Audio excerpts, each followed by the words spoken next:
Bismillahirrahmanirrahim. Alhamdulillah rabbil alamin.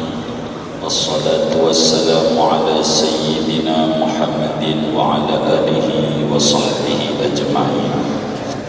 Allahumma inna nastahdika li arsyadi amrina wa zidna ilman yanfa'una. Qala al-imam wal muallif rahimahullah.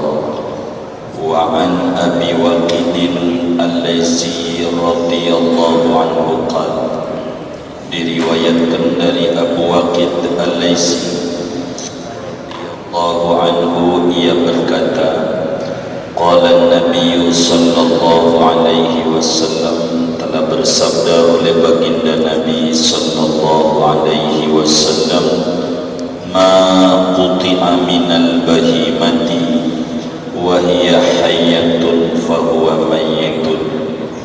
Adapun sesuatu yang dibuntungkan, yang dipisah daripada binatang ternak, wa hiya hayyatun, padahal dia masih hidup, fahuwa mayyitun, maka itu bangkai. Akhrajahu Abu Dawud, mengeluarkan hadis ini oleh Abu Dawud, wa Tirmidzi, dan Imam Tirmidzi, wa hasanah, dan menghukumi hasan Imam Tirmidzi akan hadis ini. Wal lafdhu lahu, adapun redaksinya yaitu punya Imam Tirmidzi. Shadaqa Rasulullah sallallahu alaihi wasallam. Saudara-saudara sekalian, pertemuan ini, kajian kita akan menutup pembahasan tentang taharah, tentang bersuci. Hadis yang kita baca pada pertemuan ini diriwayatkan oleh Imam Abu Dawud di dalam Sunan Abu Dawud, juga Imam Tirmidzi di dalam Sunan Tirmidzi, dengan derajat hadis hasan yang layak untuk menjadi hujjah syar'iyyah. Juga hadis ini diriwayatkan juga oleh Imam Ahmad bin Hanbal di dalam kitab Musnadnya. Juga hadis ini diriwayatkan oleh Imam Al-Hakim di dalam kitab Al-Mustadraknya. Juga hadis ini diriwayatkan oleh Imam Ibnu Majah di dalam kitab Sunannya. Hadisnya dari sahabat Nabi, namanya Abu Waqid al-Laysi. Abu Waqid al-Laysi dari 124.000 orang sahabat Nabi, salah satunya namanya Abu Waqid al-Laysi. Abu Waqid al-Laysi nama aslinya adalah Haris bin Auf, panggilannya bapaknya si Waqid. Kayak Nabi panggilannya Abul Qasim, bapaknya Qasim, namanya Muhammad bin Abdullah. Abu Talib, bapaknya si Talib, nama aslinya Abdul Manaf. Begitulah punya nama asli, cuman panggilan. Orang kita kalau di TK baru kemudian itu ada Mama Aisyah, Mama Anu, anaknya enggak ada disebut nama anaknya, tapi nama asli orangnya enggak. Begitulah Abu Waqid al-Laysi. Nama aslinya sebagaimana Imam Bukhari tulis di dalam kitabnya At-Tarikh Al-Kabir, namanya Haris bin Auf. Begitu juga Imam Ibnu Hibban tuliskan juga di dalam kitabnya As-Siqat dengan nama asli Haris bin Auf. Memang diikhtilafkan namanya, ada yang ulama mengatakan Auf bin Haris, ada ulama mengatakan Haris bin Auf. Maka Ibnu Hajar Al-Asqalani pengarang Bulughul Maram, daripada berdebat ini bapak anak namanya yang mana, maka panggilannya saja yang sepakat, Abu Waqid. Maka inilah ditulis Abu Waqid Al-Laitsi. Abu Waqid Al-Laitsi termasuk sahabat yang ikut perang Badar. Dari waktu perang Badar, Nabi yang meletus pada tanggal 17 Ramadan tahun kedua Hijriah, Abu Waqid Al-Laitsi ikut juga pada barisan pejuang Badar. Itulah Abu Waqid. Termasuk Abu Waqid Al-Laitsi ikut juga pada waktu penaklukan kota Makkah, yaitu tanggal 8 Hijriah. 8 Hijriah, waktu Nabi datang ke Mekah, maka Abu Waqid pun ikut. Setahun tinggal di Mekah, akhirnya meninggal di Mekah, di pekuburan Muhajirin, orang yang hijrah dari Madinah ke Mekah. Gitu pada waktu penaklukan kota Mekah. Abu Waqid Al-Laitsi meninggal pada tahun 68 Hijriah, 68, dalam usia 70 tahun. Inilah sekelumit menerangkan tentang manaqib daripada sahabatnya Rasulullah sallallahu alaihi wasallam, Abu Waqid Al-Laitsi. Kata Abu Waqid Al-Laitsi, baginda Nabi sallallahu alaihi wasallam pernah bersabda, ma quti'a minal bahimati wa hiya hayyatun fahuwa mayyit. Kata Nabi, apa saja yang dipotong daripada binatang ternak masih hidup-hidup dipotongnya, maka statusnya mayit, yakni bangkai, yakni najis. Hadis ini saudara ada asbabul wurud. Jadi hebatnya Islam melebihi daripada agama-agama lain. Segala sesuatu punya latar belakang. Sebagaimana kita dalam dunia pendidikan, kalau mau nulis sebuah skripsi, tesis, disertasi, mesti harus ada latar belakang. Begitu. Kalau kata teman-teman kita, kalau mau menikah dengan perempuan, carilah perempuan yang punya latar belakangnya lebar. Latar belakang? Kebunnya berarti ya. Kalau latar belakangnya lebar. Jadi ada latar belakang apa saja. Setiap peristiwa yang Rasulullah sabdakan, ada kejadian sebelum itu sudah biasa. Dan ini bukti-bukti. Termasuk ini, Abu Waqid sendiri bercerita, saat Rasulullah SAW datang ke Madinah, kebiasaan orang Madinah itu unta itu ada bonjolannya, tahu? Punuk unta ada benjolannya itu di atas, punuk. Itu waktu Nabi datang ke Madinah, hobinya masyarakat Madinah itu main potong bonjolan onta. Benjolannya tuh punuknya dipotong hidup-hidup. Begitu juga kambing, begitu itu dipotong pahanya hidup-hidup digores saja, diambil dikit. Itu udah biasa orang Madinah ini. Nampaknya ibarat kita di Indonesia, ada orang tua piara sapi, anaknya nangis, masa tiap hari buangin kotoran sapi mulu, nggak pernah makan dagingnya. Dia bilang sama emaknya, "Mak, sesekalilah makan sop buntut." Dia bingung, kalau dipotong buat pajak sawah nggak ada, akhirnya dipotong buntutnya doang, dibikin sop. Ini bagaimana ini? Orang Madinah bukan buntut, bonjolan, punuk. Anaknya minta daging unta, potong aja, disasap, kan ada benjolan. Begitu. Kambing ambil aja pahanya. Itu udah kebiasaan. Maka Rasulullah sallallahu alaihi wasallam datang ke Madinah, ngelihat begitu, Nabi sampaikan bahwa ini tindakan salah.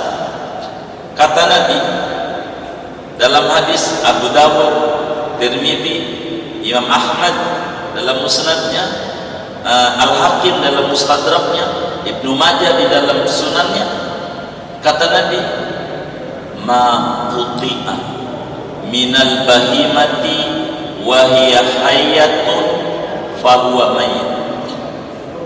Apa saja yang dipotong dari binatang masih hidup-hidup itu bangkai, najis, haram dimakan, enggak boleh.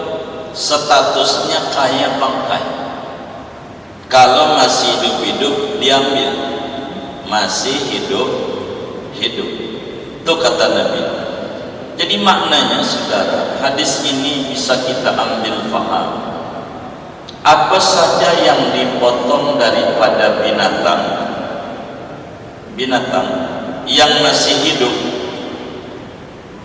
maka statusnya seperti bangkai, baik dari segi sucinya maupun dari segi najisnya. Bagaimana status bangkainya dia? Kalau status bangkainya halal, suci, maka yang dipotong juga suci dan halal. Ini hadis, zahirnya hadis, ini zahirnya, terlek yang ada. Pokoknya kalau masih hidup-hidup dipotong itu najis, hukumnya jadi bangkai. Meski ikan, zahirnya, meski ikan, ada ikan hidup, kita potong aja dah separuh masih hidup. Ini yang kita potong ini dari zahir hadis umum, makuti'ah, maktu lafad umum. Maka ikan yang kita potong nih separuhnya masih hidup, ini bangkai juga zahirnya. Tapi hadis ini ditaksis. Taksis itu adalah tamyizul jumlati an ba'di afradiha. Taksis itu ikhrajus syai'i an hukmin yatanawaluhu ghairu, mengeluarkan sesuatu dari hukum yang tertera sehingga mendapatkan hukum lain. Dari zahirnya hadis ini, pokoknya apa aja yang dipotong daripada yang masih hidup-hidup hukumnya najis. Enggak begitu. Ada taksis, ada pengecualian. Mana pengecualiannya? Ikan, udah kelewat hadis. Ikan bangkainya uhillat lana maitatani, dihalalkan bagi kita dua bangkai. Salah satunya al-khud, ikan halal bangkainya, maka masih hidup kita potong dari ikan juga halal hidup. Ini lele, potong aja ekornya separuh, masih hidup, enggak apa-apa, enggak dimatiin. Ikan begitu. Mana lagi yang keluar dari kita punya hadis ini secara zahir, apa aja yang dipotong daripada binatang masih hidup-hidup itu hukumnya bangkai, maknanya najis. Tapi sudah enggak semua, namanya ada taksis, ada pengecualian. Kampus libur, ada pengecualian gitu, kecuali yang para karyawannya ininya. Nggak boleh libur semua. Begitu, security. Ada pengecualian, walaupun kenapa ini lagi libur, tapi ada orang begitu. Itu namanya pengecualian. Begitu. Jadi yang libur mahasiswanya. Saudara, hadis ini ditaksis oleh Quran. Di dalam Al-Quran pada surat An-Nahl ayat 80, Allah Subhanahu wa ta'ala menjelaskan, wa min aswafiha wa awbariha wa ash'ariha athathan wa mata'an ilahi. Maknanya, walaupun dipotong masih hidup-hidup, diambil masih hidup-hidup, kalau bulu enggak apa-apa. Bulu ayam, telinganya gatal, cabut, masih hidup. Kalau melihat hadis, apa aja yang dicabut masih hidup najis. Maka ini kalau melihat hadis, bangkai najis. Enggak, bulu enggak. Yang buat kemoceng masih hidup enggak, Bang? Masih hidup. Begitu. Yang dipotong daripada yang hidup. Begitu. Itu satu. Yang keluar, bulu kasar, bulu sayap, bulu aja. Mana lagi? Susu itu susu binatang yang halal dimakan dagingnya. Sapi, susu sapi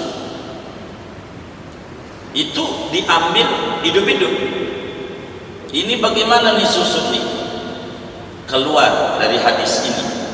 Itu suci, boleh diminum seperti anaknya bapak-bapak minumnya susu sapi, makannya bin mo emang minumnya susu sapi. Begitu, susu sapi. Begitu, susu sapi. Yang bagus susu emaknya sholat. Begitu, biar mau ibadah. Susu sapi. Begitu. Itu susu sapi, susu kambing, walaupun diambil masih hidup, masih suci, masih suci. Keluar dari hadis kita ini, keluar dari hadis kita ini. Mana lagi? Telur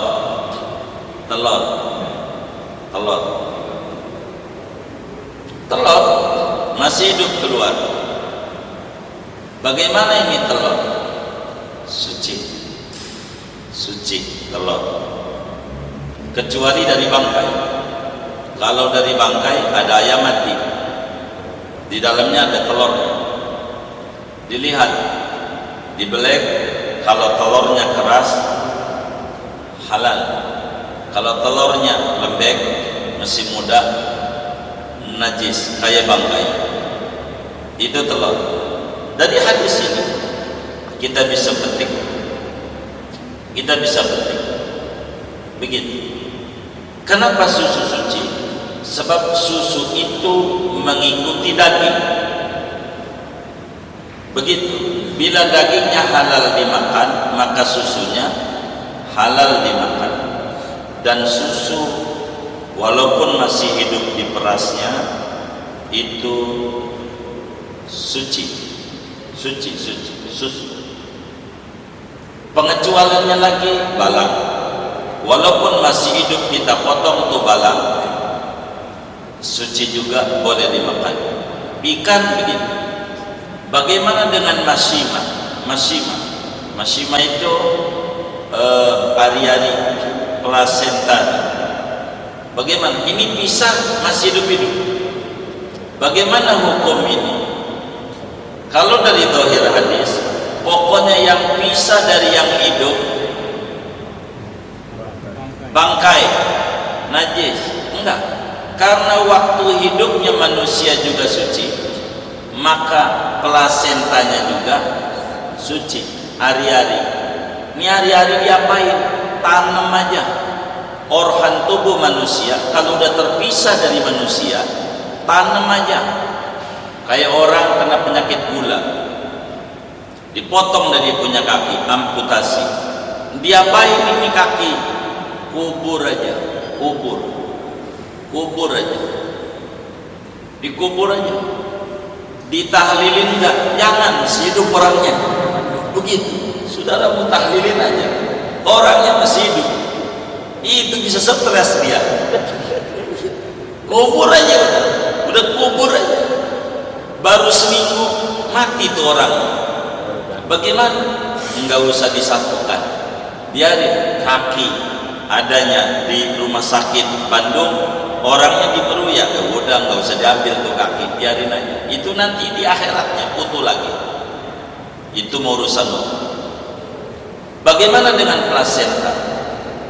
Ini kan makuti amin hayyin, karena dalam hadis Hakim ujinya dan Ahmad bin Hambal makuti minal hayy, bukan minal bahimat. Ini udah ngomongin binatang hadis kita. Bagaimana hari-hari ini plasenta? Kubur aja, kubur. Begitu. Dikasih pensil nggak sama buku?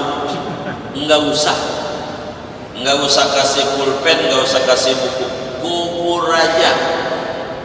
Enggak, biar bisa nulis. Bukan dari situ, di sekolahin aja. Begitu. Udah kubur aja, kubur. Dikasih lampu nggak usah. Begitu. Itu dikasih lampu, itu namanya isyarat. Orang dulu kalau anak tuh lahiran nggak tahu tetangga orang rumahnya jauh, ini kebon lama jauh rumahnya dia, maka kemudian dikasih lampu. Kalau malam tuh ada lampu ditutupin ember, habis lahiran. Jadi orang yang nggak tahu jadi pada nengokin sebagai bentuk kegembiraan. Kalau sekarang mah udah ada WA begitu, udah sama, itu juga sama, nggak apa-apa. Nggak dikasih lampu nggak apa-apa, mau kasih lampu nggak apa-apa juga, jangan dimasalahin. Isyarat doang, nih orang habis lahiran, bukan kudu kasih lampu, kasihan biar anget. Ya Allah, kagak, orangnya aja. Ini organ yang terpisah dari orang hidup, kubur aja. Masih suci karena manusia suci, dikubur, adabnya dikubur aja. Dikasih kendi nggak? Nah itu mau adat saja, suruh mau kasih kendi boleh, nggak, yang penting dikubur gitu. Kasih lampu biar terang, hatinya terang, bukan lampu biar terang, dididik, ajarin gitu. Tapi nggak apa, itu orang kampung adat doang, kasih lampu, kasih ini, dikubur. Mana rumahnya sekarang dicor semua lagi, mau nguburnya di mana? Gitu, tanah tetangga aja, ya diomelin. Maka saudara sekalian yang mulia, dari hadis ini dijelaskan apa saja yang terpisah dari binatang masih hidup, maka hukumnya kayak bangkainya, dari suci maupun segi najisnya. Manusia suci, yang terpisah suci juga, cuman tidak dimakan. Ikan suci, bangkainya dipotong masih hidup, suci juga, halal juga. Apalagi ikan belalang dipotong masih hidup, suci, bangkainya suci, udah kelewat. Yang terpotong daripada manusia, dari ikan, dari bala, semuanya suci kayak bangkainya. Makanya plasenta dari manusia, kaki belakangan ada yang dipotong kaki, itu hukumnya kayak masih hidupnya. Adapun yang dipotong daripada binatang ternak, kambing, sapi, apalagi datuk, kuda, manjangan, masih hidup, maka hukumnya najis kayak bangkainya, tidak suci, kecuali taksis Al-Quran, bulu kasar, bulu halus, bulu sayap, itu hukumnya adalah suci, suci. Inilah judul bab kita, menerangkan tentang Kitabut Thaharah. Kitabut Thaharah, kitab tentang bersuci, tentang bersuci. Kalau masih hidup kayak kemarin, semua binatang yang masih hidup sewaktu hidupnya suci, kecuali dua, anjing, babi, dan turunannya. Itu aja. Adapun udah jadi bangkai, maka dengan sendirinya najis, kecuali manusia, ikan, dan balaang. Kalau dipotong masih hidup-hidup, maka dilihat bangkainya najis enggak? Najis. Yang dipotong masih hidup najis. Maka Nabi sampaikan kepada masyarakat Madinah yang suka ngambil punuk unta buat masak bikin sop, maka kata Nabi, ndak boleh, termasuk tidak ihsan kepada binatang hidup-hidup, jangan begitu. Maka kata Nabi, maquti aminal bahimah wa hiya hayyatun fa huwa mayyit. Gitu. Ini namanya hadis ini umum tapi ditaksis. Itulah pengecualian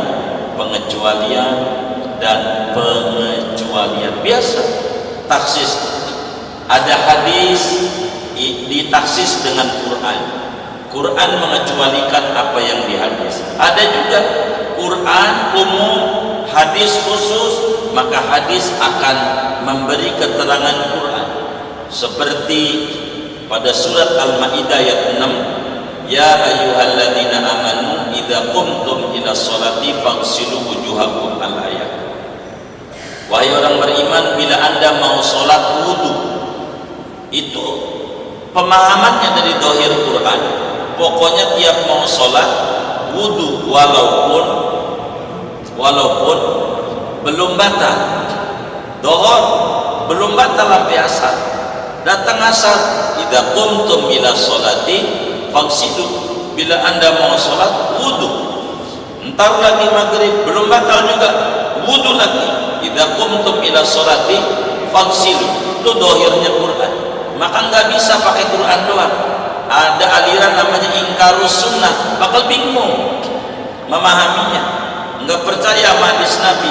Lah di Quran nggak ada tasawuf awal, tasawuf akhir, nggak ada duduk di antara dua sujud, dia bingung sholatnya bagaimana ini. Begitu. Maka ketika Quran bilang idza qumtum ila sholati faghsilu, Nabi jelaskan dalam hadis Bukhari, hadis Muslim, la yaqbalullahu sholata ahadikum idza ahdasa hatta yatawadda. Allah tidak terima sholat seorang kamu bila berhadas sehingga wudu dulu. Kalau udah punya wudu, kita sholat enggak perlu wudu lagi. Makanya kata Imam Jalaluddin As-Suyuti di dalam tafsir Jalalain, yang kecil aja tafsir, ya ayyuhalladzina amanu idza qumtum ila sholati ay idza aradtum qiyamah wa antum muhdisuna faghsilu wujuhakum. Bila Anda mau sholat sedangkan Anda tidak punya wudu, wudu dulu. Tapi kalau masih punya wudu, enggak perlu wudu lagi. Itu namanya taksis, memberikan keterangan, penjabaran. Karena dohir Quran mutlak, umum, mau punya wudu, mau kagak, mau batal, mau belum, kalau mau sholat wudu. Maka ditaksis Alkitab dengan As-Sunnah. Sebaliknya, ini menerangkan taksis sunnah bil kitab. Hadis bilang apa saja yang pisah dari yang hidup, dari binatang, bangkai, biar kata bulunya. Al-Quran jelaskan pada surat An-Nahl ayat 80, enggak bulunya enggak, maka nanti banyak, susunya enggak, begitu, susunya hari-hari juga enggak, nanti ada keterangan. Maka harus utuh di dalam membuat sebuah premis sebelum dia menyimpulkan sebagai konklusi. Ada kalanya hadis ditaksis juga dengan hadis, seperti Nabi bersabda dalam hadis Bukhari, fima saqatis sama'u al-usul, pada tanaman yang disiramin oleh hujan zakatnya 10%. Setiap kita nanam padi, airnya dari air hujan tanpa beli 10% zakatnya. Mau dia dapat berapa aja terserah, mau dapat sekintal terserah, pokoknya tanaman yang disirami dengan air hujan 10% zakat. Tapi enggak, ada hadis yang lain, laisa fima duna khamsati awaqin shadaqah, kalau di bawah 5 ausuk itu enggak ada zakat. Maknanya ada nisab, batas minimum wajib zakat, enggak asal doang, harus ada batas, harus ada batas. Mestinya negara tuh kayak begitu, PPN. Dilihat yang belanja, masa belanja timbang 50.000 PPN, begitu. Dibedain yang PPN yang kena berapa, begitu. Itu mau PPN aja, kudunya makmur banget itu. Karena apa aja PPN, begitu. Apa aja, kena pajak, begitu. Mana gajinya kecil, kena PPH lagi. Ya Allah, dipotong. Uang dengar, kata orang kampung. Negara nggak ada juga uang dengar, namanya PPH. Begitu. Ada PPN, ada pajak pembelian, itu uang dengar kalau bahasa kampung. Atau begitu. Hadis ini menutup tentang kajian bersuci. Dengan ini ngomongin tentang bersuci selesai. Dengan ditutup hadis yang ke-14, an Abi Waqid al-Laysi radhiyallahu anhu qala qala an-nabiy sallallahu alaihi wasallam ma quti'a minal bahimati wa hiya hayatun fa huwa mayyit, apa saja yang dibuntung daripada binatang yang masih hidup maka statusnya bangkai. Ini terakhir daripada kajian tentang bersuci. Begitu. Tapi kalau daripada binatang yang waktu hidupnya suci, kayak manusia, kayak ikan, kayak balang, maka bangkainya juga suci. Begitu. Inilah diantara taksis daripada apa yang diterangkan daripada hadis yang kita bedah ini, saudara-saudara sekalian. Bagaimana dengan kulit?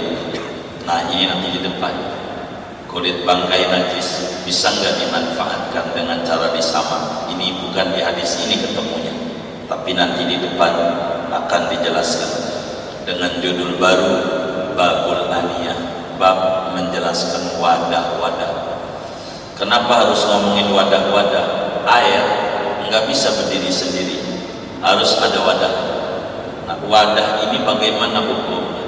Muslim itu harus tahu. Sampai segitu-gitu diterangin nanti oleh Rasulullah Sallallahu Alaihi Wasallam. Singkatnya, setiap organ tubuh yang terpisah daripada binatang yang masih hidup, maka hukumnya najis kayak bangkainya.